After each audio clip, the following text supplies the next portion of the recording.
नमस्कार, आप देख रहे हैं वीके न्यूज़ में अमित भोबिया। क्या फिर से पाकिस्तान पर परमाणु हमला हो सकता है? अब आप सोच रहे होंगे कि मैंने कुछ गलत बोला है। फिर से परमाणु हमला मतलब इससे पहले कभी हुआ है? जी हाँ, एक परमाणु हमला इससे पहले हुआ है।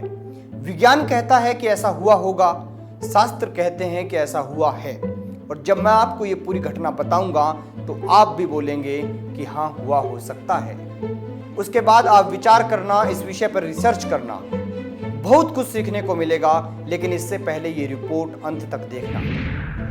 आपको याद होगा कि जापान के शहर हिरोशिमा और नागासाकी पर अमेरिका ने परमाणु हमला किया था। उस हमले के बाद जांच हुई थी। वहां पर मिले लोगों के कंकालों पर रेडियो एक्टिव किरणों की निशानियां मिली थी, कुछ चिन्ह मिले थे। साफ था कि परमाणु हमला हुआ था।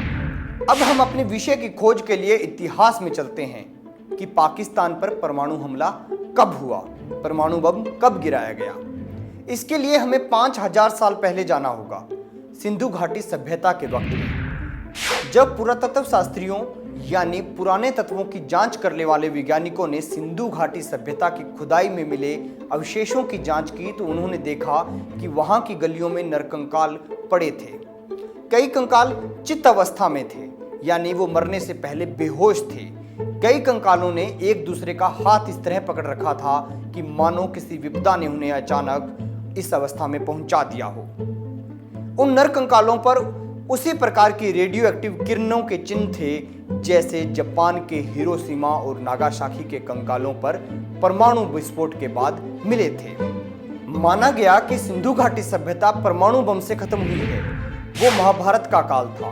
महाभारत काल में कंबोज, गंधार, केकय, कुरु, पंचाल, वत्सु, वलिक, यदु और मद्र देश अस्तित्व में थे। इन्हीं के कुछ हिस्सों को मिलाकर आज का पाकिस्तान और अफगानिस्तान है। उस काल में अधिकतर लोग सिंधु और सरस्वती नदी के किनारे रहते थे। यहीं पर उस काल में सिंधु घाटी सभ्यता अपने चरम पर थी। यहाँ के लोग आर्य थे और सिंधु घाटी का एक बहुत बड़ा हिस्सा आज के पाकिस्तान में है और कुछ हिस्सा भारत में आज के पंजाब और हरियाणा में है। कौरवों का हस्तिनापुर मतलब आज का मेरठ, पांडवों का इंद्रप्रस्थ मतलब आज की दिल्ली, लड़ाई हुई कुरुक्षेत्र में जो आज हरियाणा में है। महाभारत का युद्ध हुआ था। उस दौरान गुरु द्रोण के पुत्र अश्वत्थामा ने भगवान कृष्ण के मना करने के बावजूद ब्रह्मास्त्र का प्रयोग किया। अश्वत्थामा ने ब्रह्मास्त्र छोड़ा तो उसे रोकने के लिए अर्जुन ने भी छोड़ा। अश्वत्थामा ने पांडवों के नाश के लिए छोड़ा तो अर्जुन ने उसके ब्रह्मास्त्र को नष्ट करने के लिए यह अस्त्र छोड़ा। इस ब्रह्मास्त्र के कारण लाखों लोगों की जान चली गई। आप सोचिए, सिंधु घाटी सभ्यता का बर्बाद हुआ हिस्सा पाकिस्तान और अफगानिस्तान में है, क्योंकि वहां पर रेडियो एक्टिव किरणों के अंश वही मिले हैं। परमाणु कुरुक्षेत्र से चला और आज के पाकिस्तान पर गिरा। महाभारत के इस ब्रह्मास्त्र के प्रभाव का वर्णन महाभारत में मिलता है। महाभारत में शोप्तिक पर्व के अध्याय 13 और 15 तक ब्रह्मास्त्र के परिणाम दिखाए गए हैं। ब्रह्मास्त्र से जो नुकसान बताया गया है वैसा ही नुकसान परमाणु अस्त्र छोड़े जाने के बाद होता है। इसका मतलब साफ है कि परमाणु अस्त्र ब्रह्मास्त्र ही होता है और ब्रह्मास्त्र परमाणु अस्त्र ही होता है। आधुनिक काल में इस पर अध्ययन हुआ। जे रॉबर्ट ओपनहाइमर ने महाभारत में बताए गए ब्रह्मास्त्र की क्षमता पर शोध किया और अपने मिशन को नाम दिया ट्रिनिटी। रॉबर्ट के नेतृत्व में 1939 से 1945 के बीच वैज्ञानिकों की एक टीम ने यह रिसर्च की। 16 जुलाई 1945 को इसका पहला प्रशिक्षण किया गया।